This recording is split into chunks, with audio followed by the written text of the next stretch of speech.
بسم الله الرحمن الرحيم. الحمد لله رب العالمين والعاقبة للمتقين، والصلاة والسلام على سيد الأنبياء والمرسلين وعلى آله وأصحابه أجمعين. أما بعد، فإن أصدق الحديث كتاب الله، وأحسن الهدي هدي محمد صلى الله عليه وسلم، وخير الأمور عوازمها، وشر الأمور محدثاتها، وكل محدثة بدعة، وكل بدعة ضلالة، وكل ضلالة في النار. وبالسند المتصل منا إلى الشيخ الإمام الهمام الحافظ أبي عيسى الترمذي رحمه الله تعالى: اللهم انفعنا بعلومه وعلومهم آمين يا رب العالمين. أنه قال: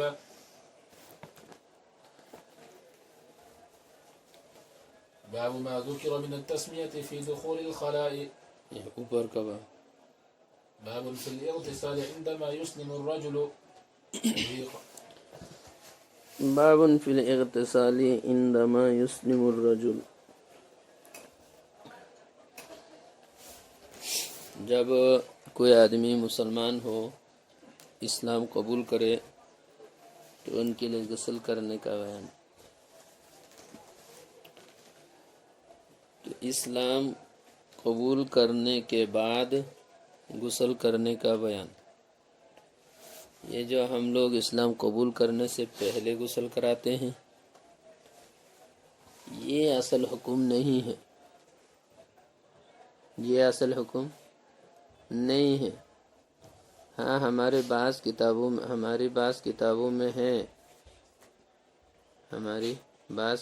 میں ہے کہ اسلام قبول کرنے کے لیے غسل کرنا مستحب ہے. اسلام قبول کرنے کا جب ارادہ ہو تو اسلام قبول کرنے کے لیے غسل کرنا مستحب ہے. لیکن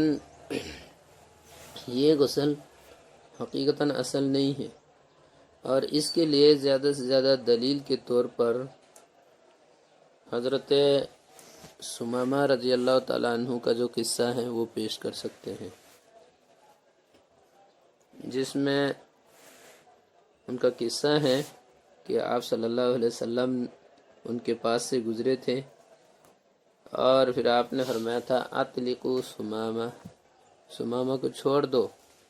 تو چھوڑنے پر فانطلق الی نخل قریب من المسجد، وہاں مسجد کے پاس وہ کسی کھجور کے درخت کے پاس گئے، اور وہاں حوض بھی ہوگا. تو پھر وہاں فاغتسل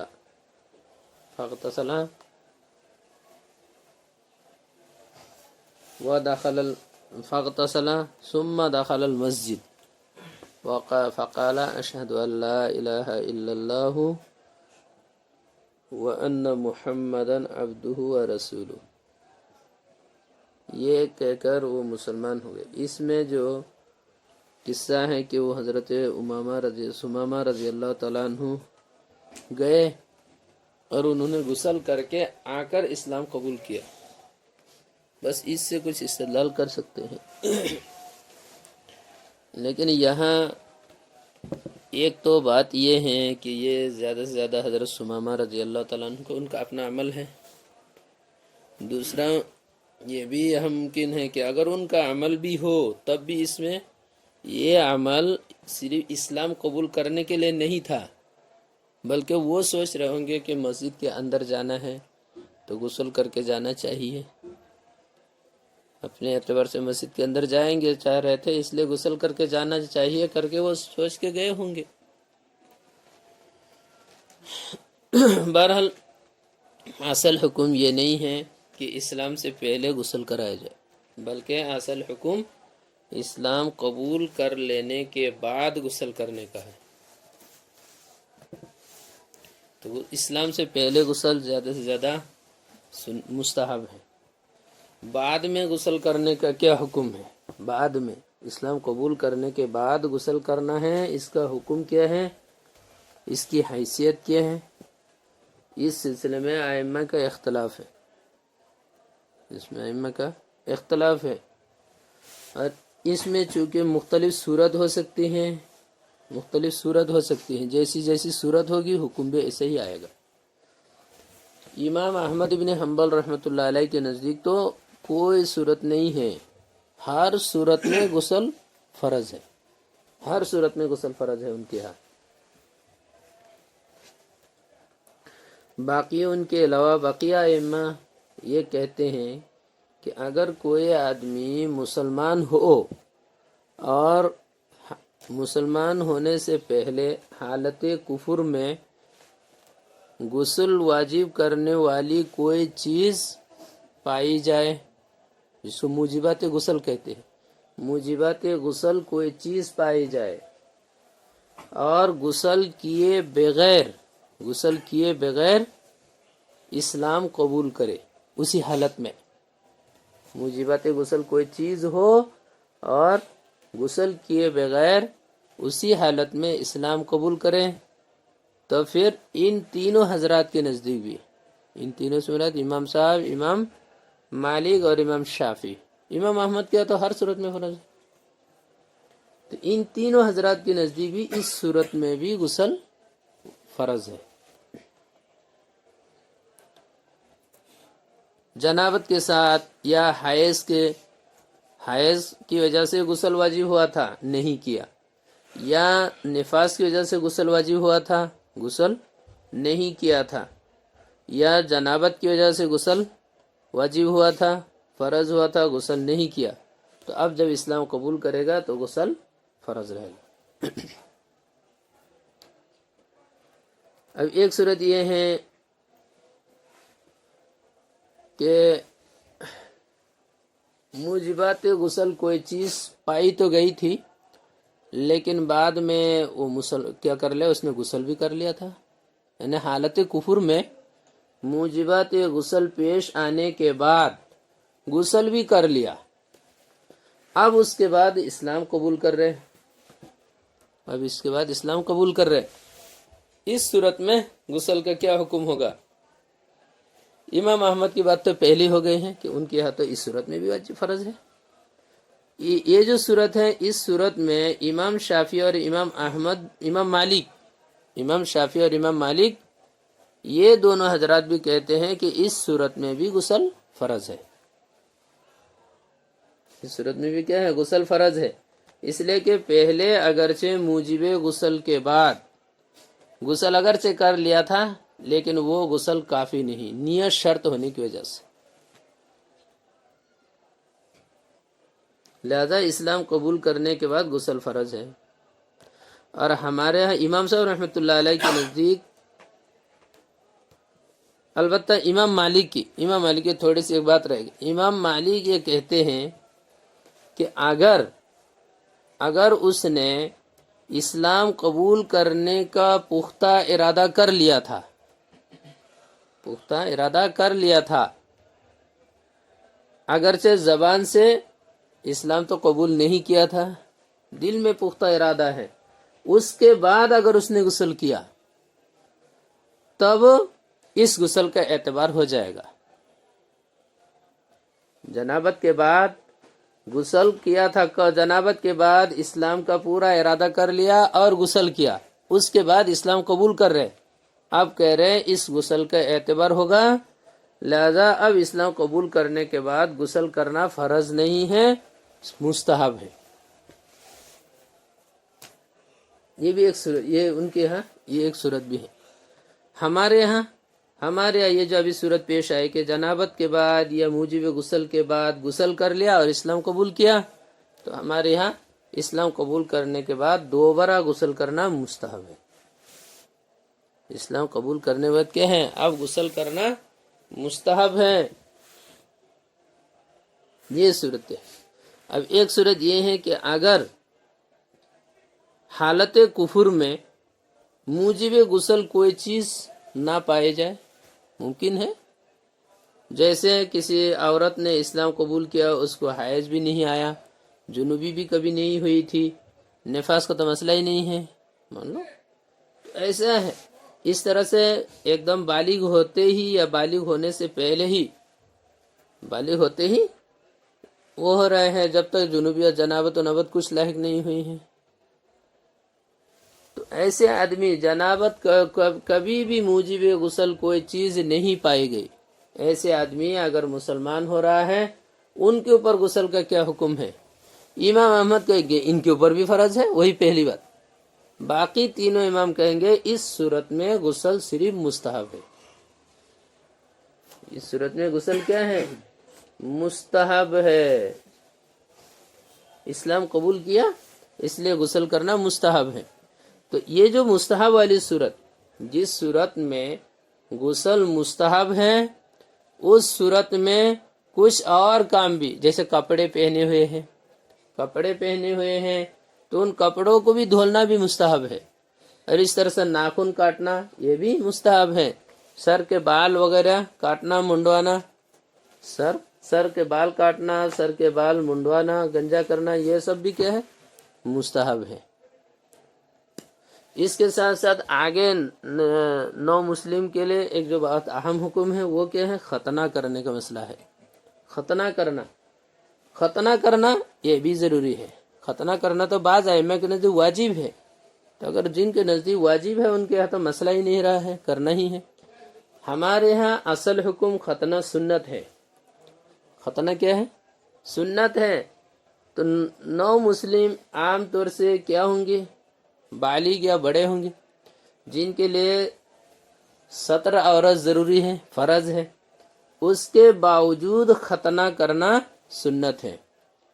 یہ جو اب فرض ترک کر کے سنت پر عمل کرنا، بعض لوگوں کو اس پر اعتراض بھی ہے، لیکن یہ اعتراض صحیح نہیں ہے، اس بنیاد پر کہ اگرچہ یہ سنت ہے لیکن یہ شعار میں داخل ہے، اور اس سنت پر عمل نہ کرنے کی وجہ سے بہت نقصان بھی ہو سکتا ہے، نقصان ہو سکتے ہیں۔ خاص طور سے اگر مرد کا ختنہ کا مسئلہ ہے کہ اگر ختنہ نہیں کر رہے ہیں تو وضو غسل میں طہارت میں کیا ہے؟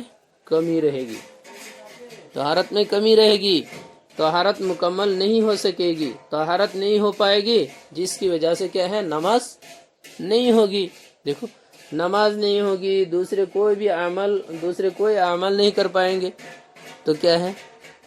ستر چھپانا ایک فرض ہے، اس پر اس کی رعایت کر کے سارے فرائض چھوڑنا لازم ہے، سارے فرائض کو چھوڑنے پڑ رہے ہیں۔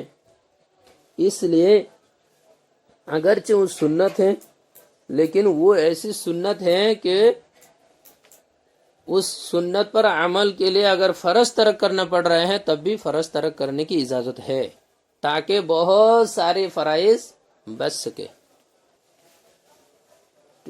یہ بھی نو مسلم کے لیے یہ بھی سنت ہے کہ ختنہ کرائے۔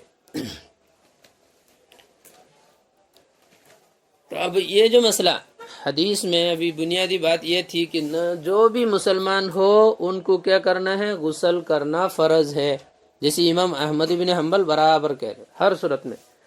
اور کچھ لوگ جو کہہ رہے کہ اگر جنابت کے بعد یا موجب غسل کوئی چیز پانے کے بعد غسل کر لے، اس کے باوجود غسل کرنا کیا ہے؟ فرض ہے۔ ان صورتوں میں ہم لوگ کیا کہتے ہیں کہ ان صورتوں میں غسل فرض نہیں ہے، کیا ہے؟ مستحب یا سنت ہے۔ وہ لوگ دلیل میں یہ حدیث پیش کر سکتے، خاص طور سے امام احمد بن حنبل، یہ جو باب میں حدیث ہے، حضرت قیس ابن عاصم رضی اللہ تعالی عنہ کا قصہ ہے، ان کو آپ صلی اللہ علیہ وسلم نے غسل کا حکم دیا تھا، ان کو غسل کا حکم دیا تھا۔ اس سے وہ استدلال کر کے کہہ رہے غسل فرض تھا اس لیے آپ نے دیا حکم، اور یہ حکم ہر صورت میں کوئی وہ نہیں ہے، خاص نہیں، عام ہے۔ لیکن باقی ائمہ کہیں گے یہ ہر صورت میں نہیں ہے۔ امام شافعی اور امام مالک تو یہ کہیں گے کہ یہ اس صورت میں ہے جس صورت میں موجب غسل کوئی چیز لے کر اسلام قبول کیا، یا پھر موجب غسل کوئی چیز پیش آنے کے بعد غسل کر لیا تھا، اس کے بعد اسلام قبول کیا، اس صورت میں بھی ان کے یہاں واجب ہے، اس لیے آپ نے یہ حکم دیا۔ وہ لوگ یہ تعویل کریں۔ تو ہماری طرف سے اس حدیث کا یہ جواب ہوگا کہ دیکھو یہاں جو غسل کا حکم دیا تو ممکن ہے کہ موجب غسل کوئی چیز پائی جانے کے بعد انہوں نے غسل نہ کیا ہو، پہلے نہ کیا ہو، اس لیے آپ نے غسل کا حکم دیا۔ اگر مانے یہ غسل فرض ہے، بطور فرض غسل کرنے کا حکم دیا تو یہ تعویل ہے۔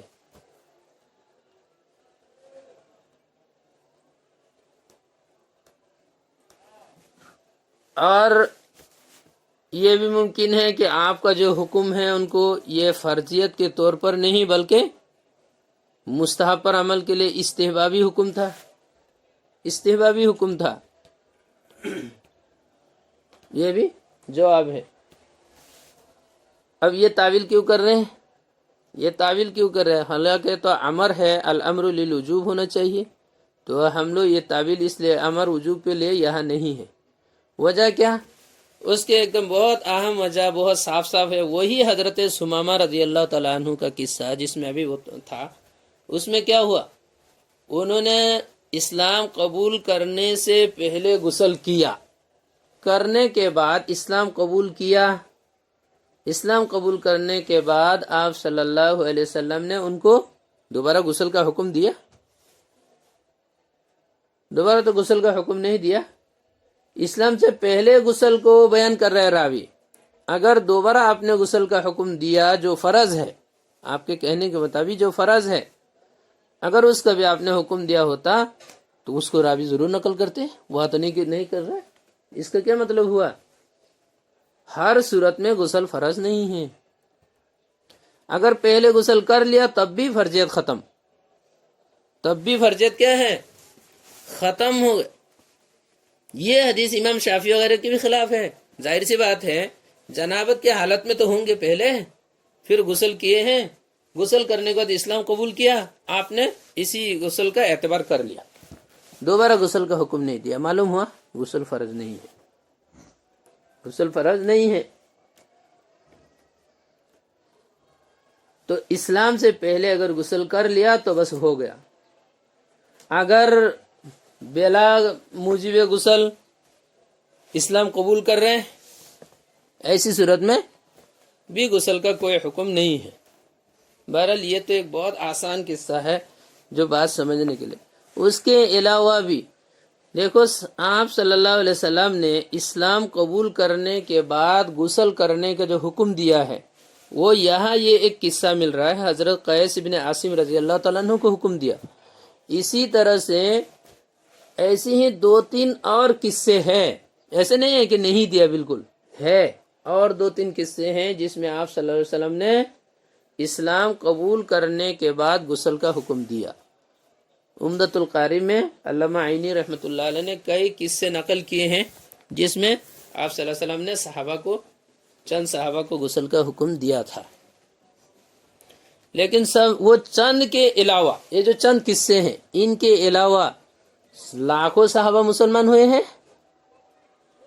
لاکھوں صحابہ مسلمان ہوئے ہیں، لیکن آپ صلی اللہ علیہ وسلم نے باقی لوگوں کو تو حکم نہیں دیا۔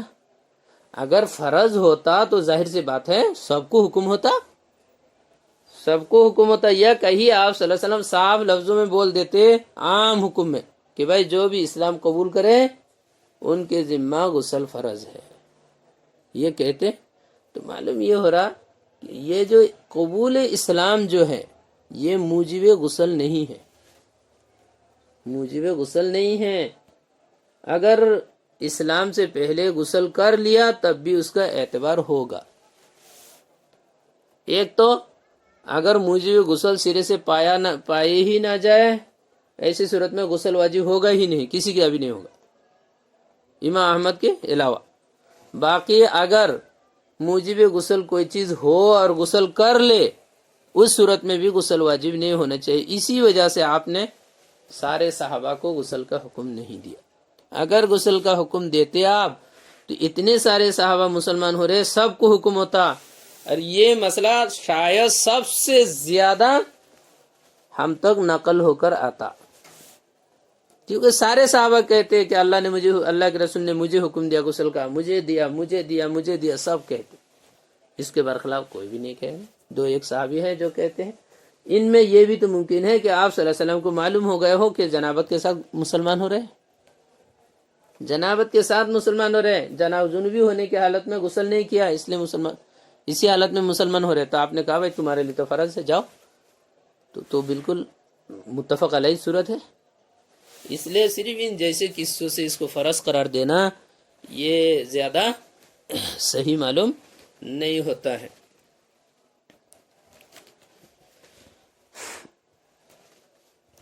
بہرحال ہم لوگ ان حدیثوں کے جن میں قصے وغیرہ ہے کہ غسل کا حکم دیا ان کے بارے میں بنیاد تو ایک بات تو یہ کہتے ہیں کہ شاید آپ صلی اللہ علیہ وسلم نے فرضیت کے طور پر حکم دیا، لیکن آپ کو پتہ چلا تھا کہ وہ اس جنابت کی حالت میں یا ایسی حالت میں ہے کہ ان پر غسل فرض ہے اس لیے دیا، یا پھر یہ حکم جو ہے یہ فرضی طور پر نہیں تھا بلکہ یہ حکم استحبابی حکم تھا۔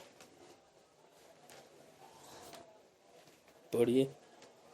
وبه قال حدثنا بندار قال حدثنا عبد الرحمن بن مهدي قال حدثنا سفيان عن الأغر الصباح عن خليفة بن حسين عن قيس بن عاصم أنه أسلم فأمره النبي صلى الله عليه وسلم أن يغتسل ويغتسل بماء وسدر۔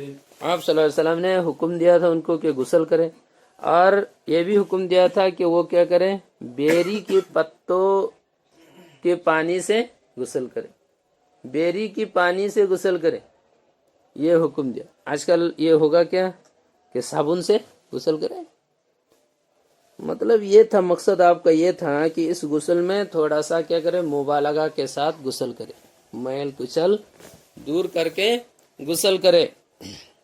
پڑھیے۔ وفي الباب عن أبي هريرة قال أبو عيسى هذا حديث حسن لا نعرف إلا من هذا الوجه والعمل عليه عند أهل العلم يستحبون للرجل إذا أسلم أن يغتسل ويغسل ثيابه۔ یہی ہے کہ مستحب ہے، کہہ رہے یہ مستحب کہہ رہے، امام ترمذی علیہ رحمہ گویا کہ امام احمد کے اختلاف کا اعتبار ہی نہیں کر رہے، وہ کہہ رہے کہ مستحب ہے کہ غسل کرے اسلام قبول کرنے کے بعد اور اپنے کپڑے بھی دھو لے۔ تو ہم نے بتایا تھا کپڑے بھی دھو لے، ناخن بھی کاٹے اور ختنہ بھی کرائے، بال کٹوائے، یہ سارے حکم ہے، سب مستحب ہے۔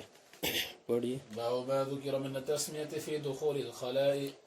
تسمیہ، دخول الخلاء، بیت الخلاء میں داخل ہونے کے وقت بسم اللہ پڑھنے کا بیان۔ یہ پہلے وہاں ہم نے بتا دیا تھا کہ یہ بخاری میں بھی بتایا کہ اس کا طریقہ کیا ہے۔